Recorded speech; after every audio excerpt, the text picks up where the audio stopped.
वहीं गुड़गांव में नक्शों को लेकर चल रहे खेल पर अब रोक लगाने की कवायद शुरू हुई है। नक्शा पास कराने के लिए लोगों को अब ना तो निगम अधिकारियों के चक्कर लगाने होंगे, ना ही निगम कार्यालय के। अब घर बैठे ही लोगों को नक्शा मिलेगा।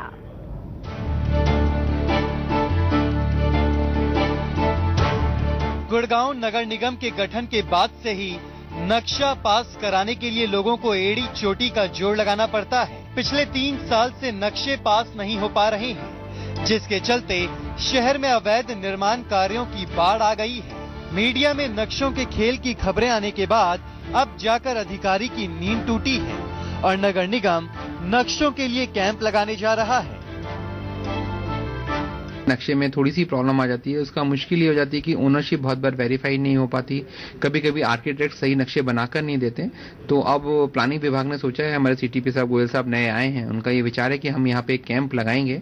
तो मई के प्रथम सप्ताह में 5 या 6 तारीख को मोस्टली हम लोग यहाँ पे एक कैंप लगाएंगे, जिसमें सभी रेजिडेंशियल बिल्डिंग प्लानों के लिए जिन भी आर्किटेक्ट्स को या मकान मालिकों को कोई भी दिक्कत परेशानी है, तो वो 2 दिन हमारे यहाँ के अपनी परेशानियां दूर कर सकते हैं। ऑन द स्पॉट ही उनकी परेशानियों को दूर करके नक्शों को पास कर दिया जाएगा।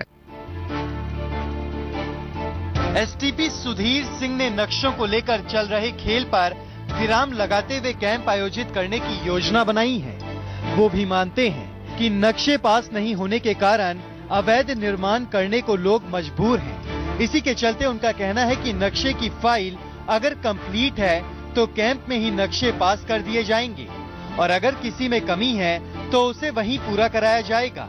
कोशिश है कि नक्शों की प्रक्रिया में पारदर्शिता लाई जाएगी। ये पूरी कोशिश है कि हम लोग जो है पीपल फ्रेंडली बन सकें, क्योंकि कमिश्नर साहब का बिल्कुल ही ये वो रहता है कि सब लोग पीपल फ्रेंडली होने चाहिए, लोगों के काम फटाफट होने चाहिए।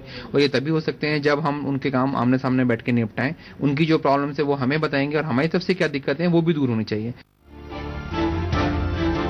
कमर्शियल नक्शे हो या फिर रेसिडेंशियल, सभी के लिए लोगों को अपनी जेब ढीली करनी पड़ती थी। यहाँ तक कि इन नक्शों के लिए 1-2 दलाल निगम में सालों से सक्रिय हैं।